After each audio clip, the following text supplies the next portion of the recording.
നമസ്കാരം.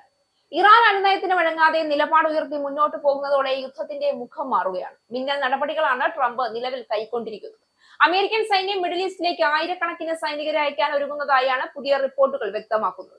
US ആർമിയുടെ എലിറ്റ് വിഭാഗമായ 82ാം എയർബോൺ ഡിവിഷനിൽ നിന്നുള്ള സൈനികരാണ് ഈ നീക്കത്തിന്റെ ഭാഗമായി നിയോഗിക്കപ്പെടുന്നത്. ഇറാനുമായുള്ള സംഘർഷം ശക്തമാവുന്നതിനിടെയാണ് ഈ സൈനിക വിന്യാസം നടക്കുന്നതെന്നതാണ് ശ്രദ്ധേയം. മാധ്യമ റിപ്പോർട്ടുകൾ പ്രകാരം ഏകദേശം 30,000 മുതൽ 40,000 വരെ സൈനികരെ മിഡിൽ ഈസ്റ്റ് മേഖലയിൽ വിന്യസിക്കാൻ അമേരിക്ക തയ്യാറെടുക്കുകയാണ്. ഇവരിൽ ഭൂരിഭാഗവും നോർത്ത് കരോലിനയിലെ ഫോർട്ട് ബ്രാഗിൽ ആസ്ഥാനമായുള്ള 82ാം എയർബോൺ ഡിവിഷനിലെ ആദ്യ ബ്രിഗേഡ് കോമ്പാക്ട് ടീമിൽപ്പെട്ടവരാണ്.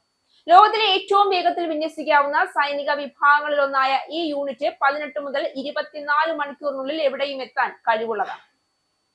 ഈ നീക്കം സാധാരണ സൈനിക വിന്യാസം എന്നതിലുപരി അമേരിക്കയുടെ തന്ത്രപരമായ മുന്നൊരുക്കമായാണ് വിലയിരുത്തപ്പെടുന്നത്. ഇറാനുമായുള്ള യുദ്ധ സാഹചര്യം 4ാം ആഴ്ചയിലേക്ക് കടന്നിരിക്കെ ഭാവിയിൽ കൂടുതൽ കടുത്ത സൈനിക നടപടികൾക്ക് വഴിയൊരുക്കുന്നതിനാണ് ഈ തീരുമാനമെന്ന് വിദഗ്ധർ ചൂണ്ടിക്കാണിക്കുന്നു.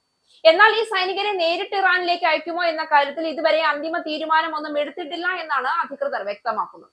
82ാം എയർബോൺ ഡിവിഷൻ അമേരിക്കൻ സൈന്യത്തിലെ ഏറ്റവും പ്രാധാന്യമുള്ള എയർബോൺ യൂണിറ്റുകളിൽ ഒന്നാണ്.